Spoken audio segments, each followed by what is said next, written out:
President Donald Trump speaks in the Rose Garden of the White House in Washington on Tuesday. BourgReuters If you've been following the goings-on at the Consumer Financial Protection Bureau, you could be forgiven for thinking there's a constitutional crisis brewing in Trump's America. It started on Friday when CFPB Director Richard Cordray stepped down and named his former Chief of Staff, Leandra English, as the Bureau's Deputy Director, a position that would seemingly entitle her to serve as the group's interim director until Congress confirmed Cordray's successor. For authority, Cordray cited the Dodd-Frank Act, which states that when a CFPB director is unavailable, the deputy serves as acting director. Enter President Donald Trump, who, just a few hours after Cordray's move, named Office of Management and Budget Director Mick Mulvaney to lead the CFPB on an interim basis. Mulvaney believes the group, which guards against predatory schemes by banks and lenders, should not exist. He has called the CFPB a sick joke. He also has another time job down the street at OMB. But Trump cites his authority under the Federal Vacancies Reform Act, and Trump's Office of Legal Counsel filed a memo Saturday contending that the president has the clear legal authority to fill the spot. This devolved into a national Twitter war over the weekend, with Team FVRA bashing Team Dodd-Frank and vice versa all up and down the internet. On Sunday, English filed a lawsuit challenging Mulvaney's claim to the CFPB directorship and asked the courts to declare that she is the rightful acting director. The case has been assigned to a Trump appointee, U.S. District Court Judge Timothy Kelly. CFPB General Counsel, Mary McLeod, meanwhile, sided with the Trump administration. Mulvaney arrived at the Bureau's Washington headquarters on Monday morning brandishing a bag of donuts for the staff. His staffer tweeted a picture of him, hard at work as acting director. 1 minute later, English sent an email to staff describing herself as acting director. Then, Mulvaney circulated an email directing staff members to ignore English but to help themselves to donuts. Gripping as this donut-laden political dispute may be, the legal battle revolves around a rather arcane clash of statutes. Given that two separate laws govern the replacement of an executive agency's director, the question is which one controls here. On the one hand, the FVRA states that when an officer like Cordray resigns, the president may direct an individual who has already received Senate confirmation for his or her current position to assume that office's duties temporarily. In February, the Senate confirmed Mulvaney as director of OMB, so he would seem to fit this description, rendering his appointment legitimate. But Dodd-Frank, the subsequent law that created the CFPB, provides a different mechanism for replacing the board's director. The statute declares that the deputy director shall serve as acting director in the absence or unavailability of the director. English argues that, upon his resignation, Cordray became absent, allowing her to become acting director.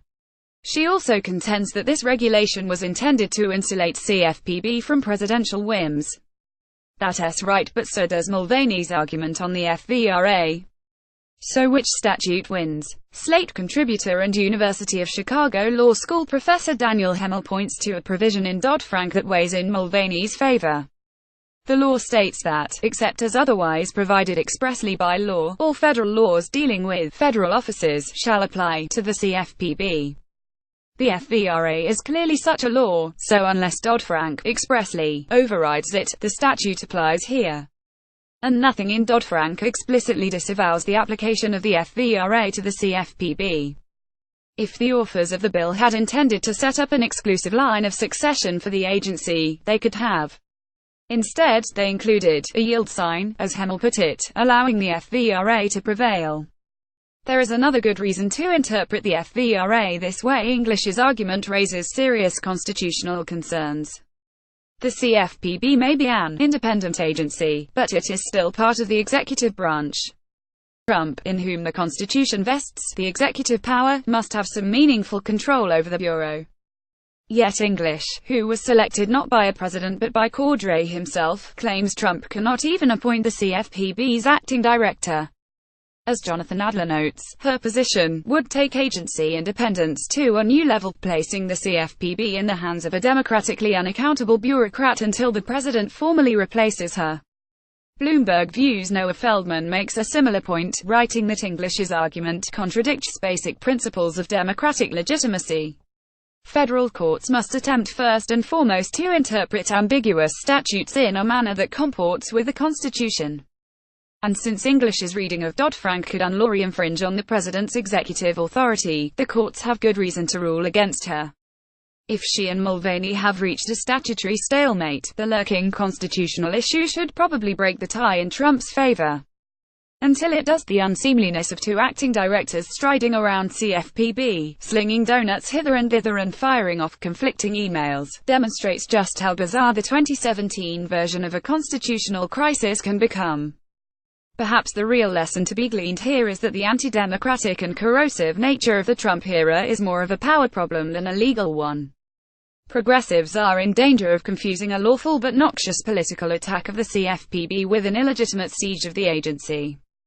They aren't the same thing. Join Dahlia Lythick and her stable of standout guests for a discussion about the High Court and the country's most important cases. Trump and Mulvaney will try to use the CFPB to dismantle consumer protections, and Mulvaney will make preposterous claims about how big businesses need more protection.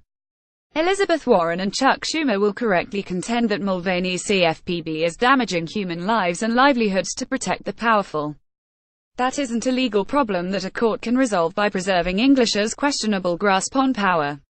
It is a fundamentally political act of violence against the CFPB that calls for a political solution. Lawyers can do extraordinary work when illegal scaffolding is on their side. See, for instance, the litigation against the travel ban and efforts to strip sanctuary cities of their federal funding. But attorneys have less success when the law is murky and the norms are soft. These are the moments in which pure power rushes in to fill the gaps. Democrats can't win this fight by publicly backing English. They probably can't win it at all. But they might be able to win the next battle over Trump's eventual nominee for a director to succeed the acting director, by mounting support for the CFPB in the Senate. The war over the soul of the agency will be fought in Congress, not the courts. Until the English saga is resolved, the CFPB may be largely paralyzed by internal chaos, a bonus for the Trump administration, which wishes to render the agency feckless. Once they've captured the Bureau, Mulvaney and his Trump-selected successor will undoubtedly defang and dismantle the Wall Street WACOG. Their subversion may fatally undercut the agency's purpose and mission, but it probably won't break the law. Progressives can't rely on lawyers to save the CFPB from Trump.